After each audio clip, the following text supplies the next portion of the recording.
On va comparer le coût de fonctionnement et le résultat avec un fer à repasser. Et là on va faire fonctionner pendant 10 minutes.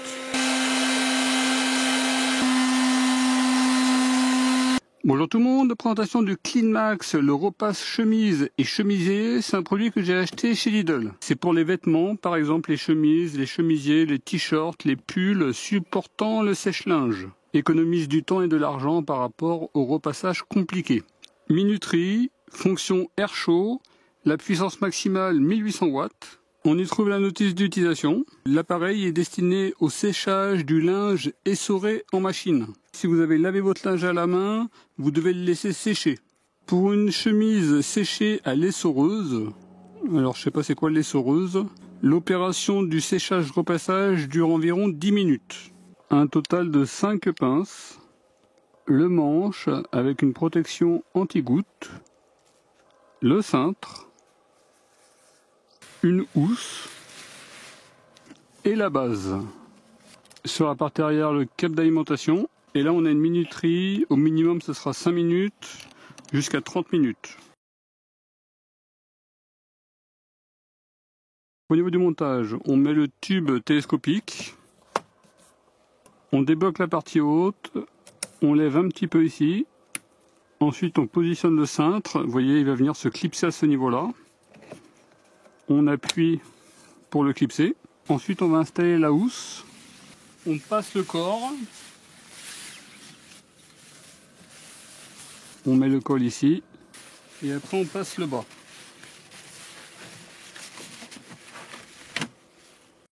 Et là, vous voyez comment ça se présente.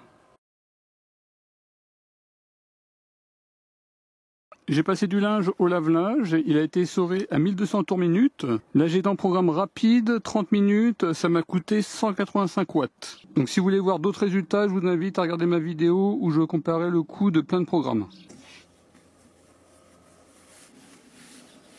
Donc là j'ai mis au plus haut. Donc on passe les bras, on boutonne, on répartit les 5 pinces.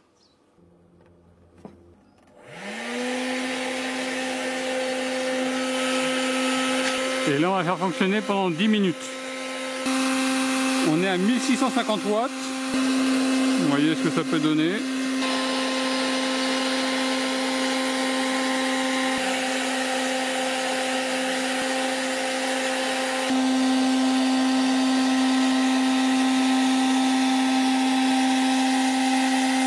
On arrive sur les 10 minutes. Alors là vous voyez le résultat. Il est moyen, on voit quand même que c'est pas net. Les anciens plis de repassage, on les voit. Vous accompagnez votre chemise d'une veste et ça se verra pas. En 10 minutes de fonctionnement, on a consommé 284 watts. On va faire un test en intérieur, mais là par exemple en extérieur, c'est sec. La chemise elle est sèche. Le col, on sent qu'il est très légèrement humide. On va faire un deuxième test, mais cette fois-ci en intérieur.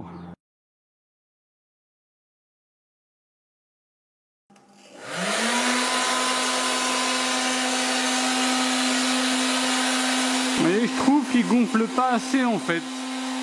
Principalement sur le bas du linge.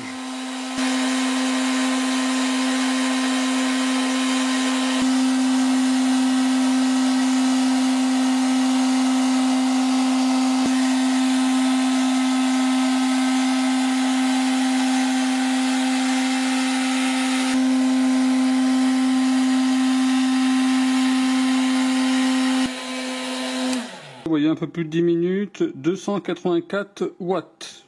Vous voyez c'est pareil, on voit que c'est encore froissé.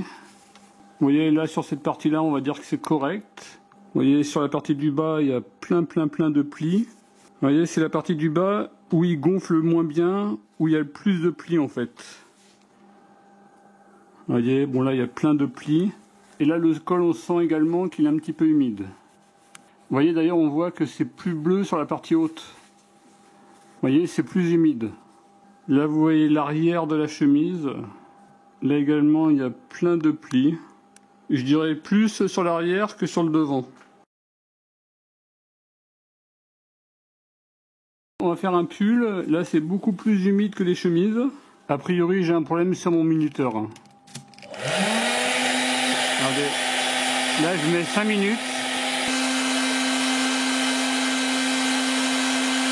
Et là, on a dépassé les 5 minutes. On voit, il commence à sécher. Et là, c'est encore humide. Vous voyez, on voit les endroits où c'est un peu plus sec. Là, on est sur 10 minutes. Le corps, il commence à être sec. On voit que les bras sont moins secs. Et 10 minutes, 285 watts.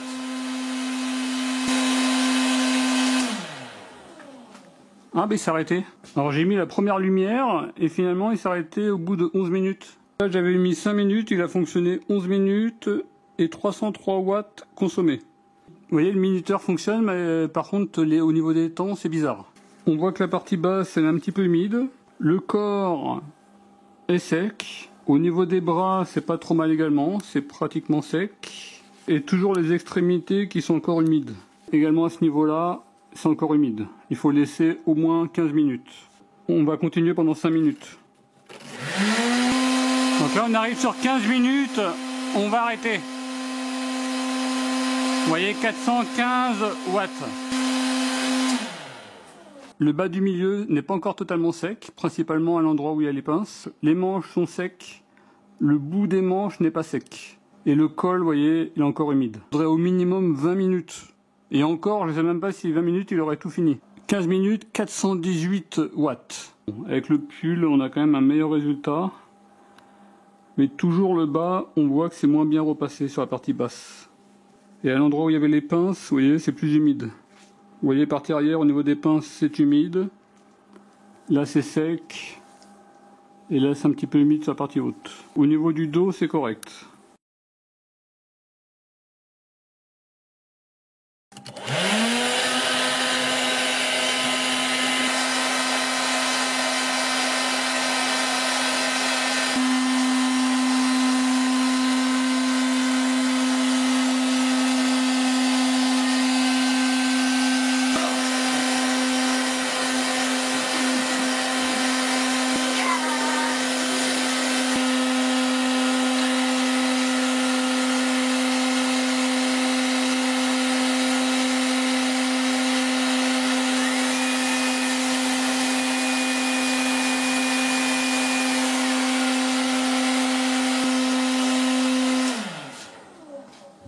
J'étais sur 2 lumières et c'est arrêté à 7 minutes 36. Vous voyez, au niveau du minuteur, je sais pas. On va prolonger un petit peu, on voit que c'est encore humide un petit peu. On est sur 10 minutes, 281 watts, on va arrêter. Des zones encore humides au niveau du col, là au niveau de la couture, au niveau du bas de la manche. Et là, vous voyez ce que ça peut donner. Vous voyez, si on veut un t-shirt totalement sec, il faudrait au minimum 15 minutes. Au niveau d'un t-shirt, on a un bon résultat. Également sur la partie arrière.